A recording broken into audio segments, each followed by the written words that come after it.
Thank you so much, Vero. Perfect in time. I think we have to discuss a little bit later on about PSA thresholds, when to really trigger it. You showed us that MRI is really helpful in every man where we suspect prostate cancer. The question is, when do we start to suspect prostate cancer? I think that is still a little bit of an open question. And the other question is, MRI is not that easy to read. Yeah, quality can be of a problem. And what if the radiologist says, well, I don't know.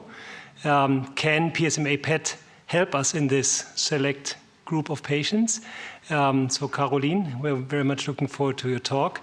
And yeah, let's find out whether we need another nice imaging exam or not.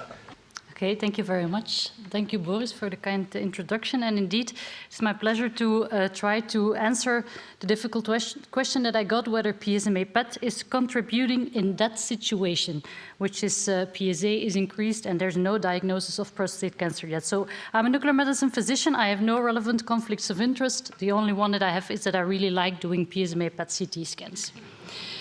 So I tried to look into what different reasons might there be to do a PSMA PET scan and what could be the benefit of adding a PSMA PET scan to the already to the diagnostic scheme that patients have now. So one of them is that we might have an improved detection of clinically significant prostate cancer when we use PSMA. As you know, PSMA PET has a high sensitivity for detecting primary prostate cancer, particularly in high-grade tumors, and it may therefore help identify cancer that could be missed by multiparametric MRI. And we have some data that support this statement. Most important trial here is the primary trial. This is a phase 2 multi-center trial that was run in Australia, where patients with a clinical suspicion of prostate cancer were scanned both with gallium PSMA 11 PET-CT and with MRI, and where you can see that if you look at the sensitivity in almost 300 patients, that the PSMA PET had a somewhat higher sensitivity compared to the MRI alone. And if you combine both imaging modalities, the sensitivity almost reached 100%. There's also some other smaller sets of data that point towards the same direction. Here's a trial from Egesta Lopci, who tested PSMA PET, again gallium PSMA 11 PET-CT, in a more specific group of patients. These were all patients with persistently elevated PSA and or prostate health index score and had a negative DRE, and they had had either a previous negative biopsy or a previous negative MRI, contraindication for MRI, or a previous positive MRI, but a negative biopsy. And in this cohort of patients, they showed that the accuracy of PSMA PET-CT was higher than that of multiparametric MRI. And in the specific situation that I just discussed, clinically significant prostate cancer was diagnosed in about a quarter of patients with a previous negative MRI, and in about a third of patients with a previous positive MRI and a negative biopsy.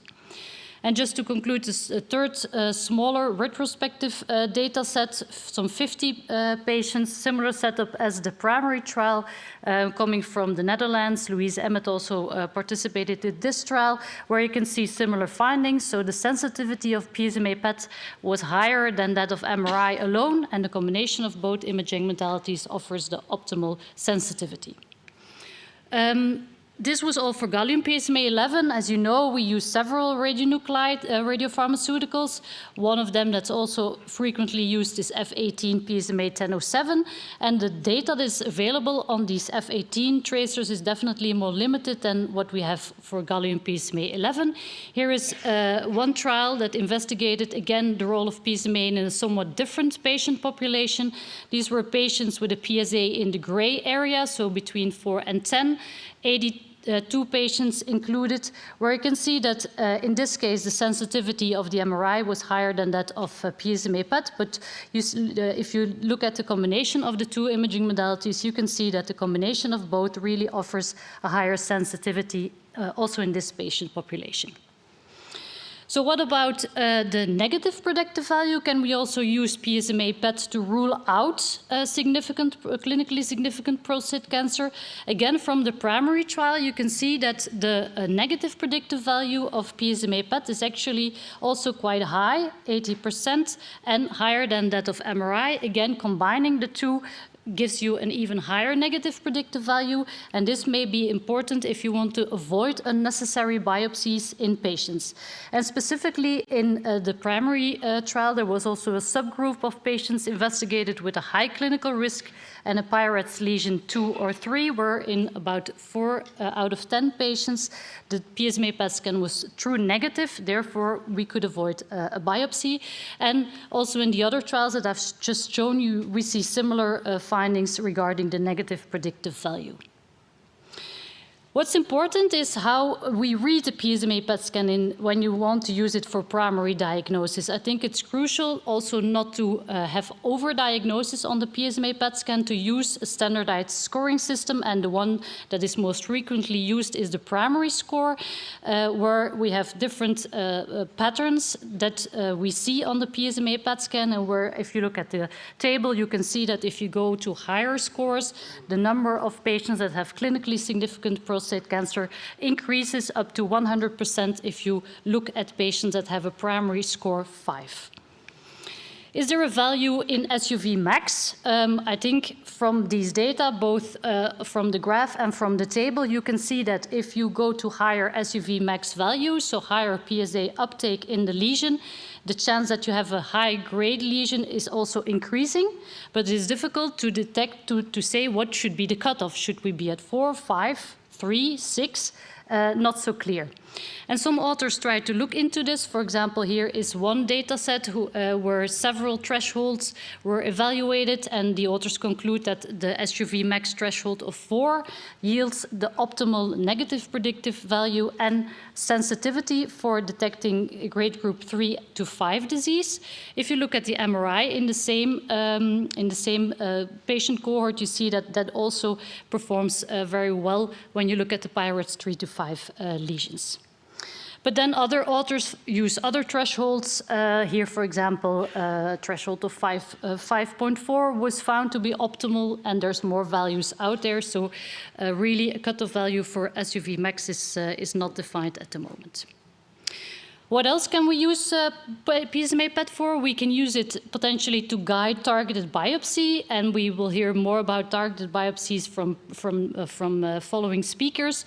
So PSMA PET can detect suspicious lesions and can allow for more precise targeted biopsies than solely relying on systematic biopsies, and it may therefore improve diagnostic accuracy and also reduce unnecessary biopsies.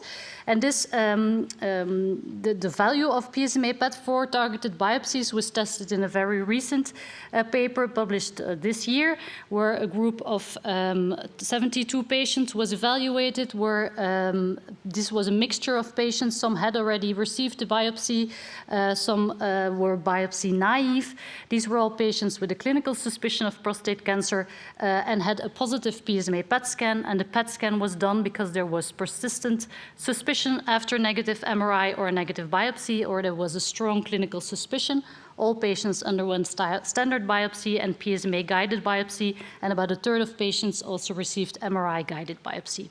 And what you can see, if you look at the entire cohort, that both MR-guided and PSMA-guided biopsy perform better regarding the detection of clinically significant prostate cancer and prostate cancer in general than the standard biopsy. If you look at PSMA compared to MRI, you see that only in the biopsy-naive patient group, the PSMA PET-guided biopsy performed a little bit better than the MRI-guided biopsy. It needs to be said that MRI-guided biopsy was not available in all patients. If we combine all of this and we look at including the value of PSMA PET into risk stratification systems that we can have for prostate cancer patients, it may be interesting to help us in this risk stratification, especially in patients with Peyer's 3 lesions. And there are now 2 systems that were published again this year, very recently. Here's this one system from a Chinese group where PSA value and also the primary score and SUV max value were used to detect the probability of a patient having a clinically significant prostate cancer lesion. And these were all patients with PIRATS up to 3 lesions, where you can see that this model actually performs quite well, with 82% of patients where unnecessary biopsies could be avoided, and a low number of clinically significant prostate cancers that were missed. Similarly, and more broadly, there's another model including almost 700 patients, more general inclusion criteria, and also the nomogram includes more different parameters: PSA, prostate volume, clinical evaluation, also primary score. And from the graph, you can see that for the entire cohort, but also for a subgroup of PIRATS 3 up to 3 lesions, this kind of a model, including the value or the PSMA PET scan, performs better than a model that does not include the value of PSMA PETs. Of course, we can also use it for the evaluation of extra prostatic disease, but we will hear more about that later. There are some limitations, of course. The main limitation is that at the moment PSMA PET is widely used for staging and recurrence detection, but the role in primary diagnosis is clearly still under investigation. We also need to be careful for false positives. Cost and availability may be an issue.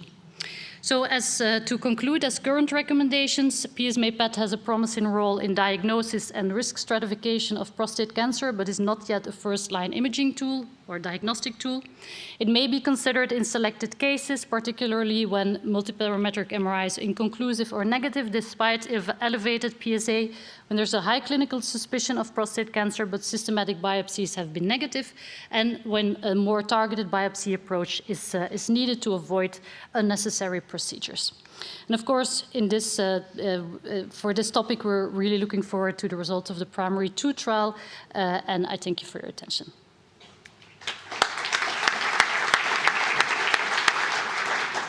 Thank you. The next speaker.